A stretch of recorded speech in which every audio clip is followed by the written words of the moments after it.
അനുമോൾക്ക് 16 ലക്ഷം രൂപയ്ക്ക് PR ചെയ്യുന്നുണ്ടെന്ന് പറയുന്നത്, എനിക്ക് ഈ PR പറ്റി തന്നെ അറിയില്ല. നിങ്ങളൊക്കെ ഉള്ളിടത്ത് എന്തിനാ ഈ PR ഒക്കെ അല്ലേ? നിങ്ങളൊക്കെ പ്രോത്സാഹിപ്പിച്ചു കൊണ്ടുപോയില്ലേ? PR പറ്റി അറിയില്ലായിരുന്നു, കോണ്ടന്റിനെ പറ്റി അറിയില്ലായിരുന്നു, സ്ട്രാറ്റജിയെ പറ്റി അറിയാം. ഇതൊന്നും അറിയാണ്ട് അവിടെ വളരെ നിഷ്കളങ്കമായിട്ട് പോയി 100 ദിവസം നിന്നിട്ട് വന്ന ഒരാളായതുകൊണ്ട് എനിക്കെന്തോ ഷാനവാസൻ മാത്രമേ ചേച്ചി പരിചയമുള്ളൂ ഈ സീസണിൽ? അനുവിനെ പരിചയമുണ്ട്. ആര് കപ്പടിക്കണമെന്നാണ് ചേച്ചിയുടെ ഒരു ആഗ്രഹം? എനിക്ക് അങ്ങനെയൊന്നുമില്ല, എനിക്ക് ആര് കപ്പടിച്ചാലും മതി. വീണ ചേച്ചി ഫൈനൽ 3 പറഞ്ഞു കേട്ടോ. ഫൈനൽ നിങ്ങൾ കാണുന്നുണ്ടായിരിക്കും, ഞാൻ കാണുന്നില്ല. ചേച്ചി കാണുന്നുണ്ടെന്നാണ്. അവള് കാണുന്നുണ്ടായിരിക്കും, കാണുന്നവർക്കല്ലേ കാണുന്നുണ്ട്. ആഗ്രഹം പറഞ്ഞല്ലേ നമ്മുടെ ശരി. ചേച്ചി ഇങ്ങനെ ഒരു ഇതും കൂടി കിട്ടി കഴിഞ്ഞാൽ ബിഗ് ബോസ് തീർച്ചയായിട്ടും പോകും. കുട്ടിയുടെ പേര്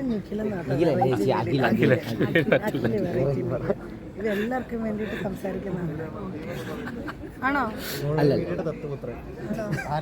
പറ മക്കളെ, എന്താ ചോദിച്ചേ? അവസരം കിട്ടിയാൽ ഇനിയും പോകും. എനിക്ക് ഇഷ്ടമാണ് ബിഗ് ബോസിൽ പോകാൻ ഇഷ്ടമാണ്. ചേച്ചിക്കുള്ള സീസണായിരുന്നു കുറച്ചുകൂടി റിപ്പീറ്റ് വാല്യൂ ഉള്ള സീസൺ പറയാറുണ്ട്. ചേച്ചി മാത്രമല്ല, ആ സീസണിൽ എല്ലാവരും എല്ലാവരും ഭയങ്കര സ്ട്രോങ് കണ്ടസ്റ്റൻസ് ആയിരുന്നല്ലോ. അപ്പോൾ ആ സീസണെ കുറിച്ച് പൊതുവെ എല്ലാവരും എടുത്ത് പറയാറുണ്ട്. റിപ്പീറ്റഡ് ആയിട്ട് ഇപ്പോഴും ഓരോ ബിഗ് ബോസ് വരുമ്പോഴും ആൾക്കാർ കാണാറുണ്ട്. ഈ ബിഗ് ബോസ് വിട്ടിട്ട് നമുക്ക് എന്തെങ്കിലും ചോദിച്ചാലോ? നല്ലതായിരിക്കും അല്ലേ? ഇപ്പൊ നടന്നുകൊണ്ടിരിക്കുന്ന ബിഗ് ബോസ് ആണ്, അതുകൊണ്ടാണ് ശരി. റിയാസ് ചേച്ചി